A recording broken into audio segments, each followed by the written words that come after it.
Have you ever pulled a tray of cookies out of the oven and thought, wait, why did they spread like that? Or maybe your muffins didn't rise and you swear you followed the recipe exactly.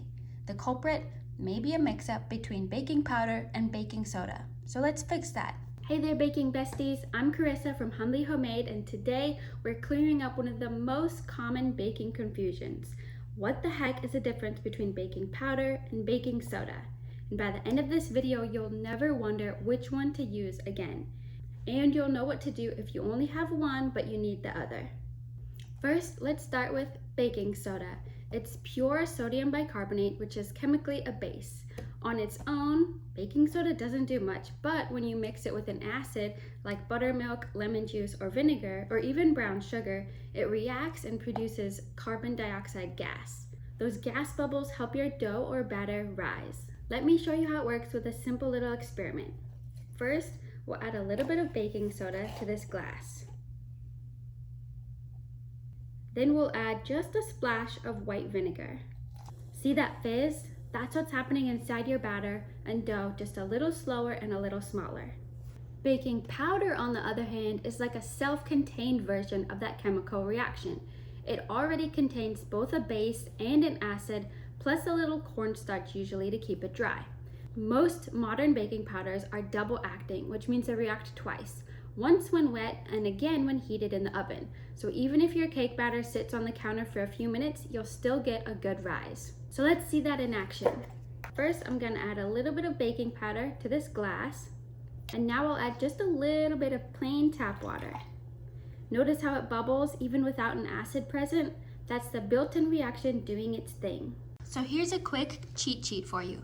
Baking soda needs an acid. It's great for bakes that already contain acid and need some lift and browning in color. This includes chocolate cake or brownies from the cocoa, banana bread or zucchini bread from the fruit's natural acidity, buttermilk pancakes, citrus scones, gingerbread or molasses cookies. You get the idea. On the other hand, baking powder contains acid already. It's great for bakes that are neutral in flavor, don't contain much acid, and need a light, fluffy texture, such as vanilla cupcakes, butter cakes, sugar cookies, and plain muffins. Now, many recipes use both baking soda and baking powder because they need extra lift and balanced flavor, like your favorite chocolate chip cookies, along with many cakes, cupcakes, and pancakes. Baking soda encourages browning and crisp edges, while baking powder creates a soft, fluffy texture. Now, if you're like me, you may be wondering, what if I substitute one for the other? Let me show you. This original muffin recipe called for baking powder, not baking soda. I made one batch with the normal amount of baking powder and one batch with the same quantity of baking soda swapped in for the baking powder.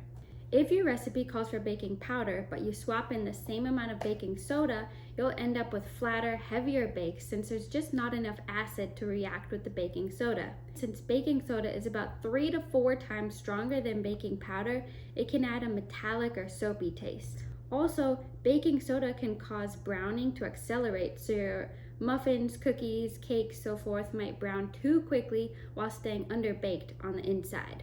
This original cookie recipe called for only baking soda and not baking powder.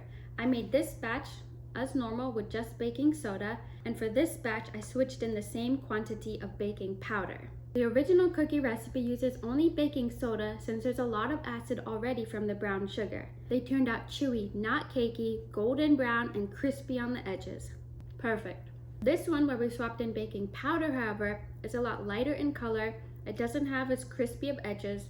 The inside actually remained a little doughy, and it's a lot more cakey.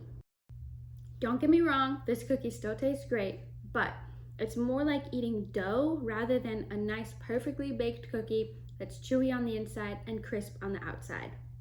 We'll talk about how to properly substitute one for the other next.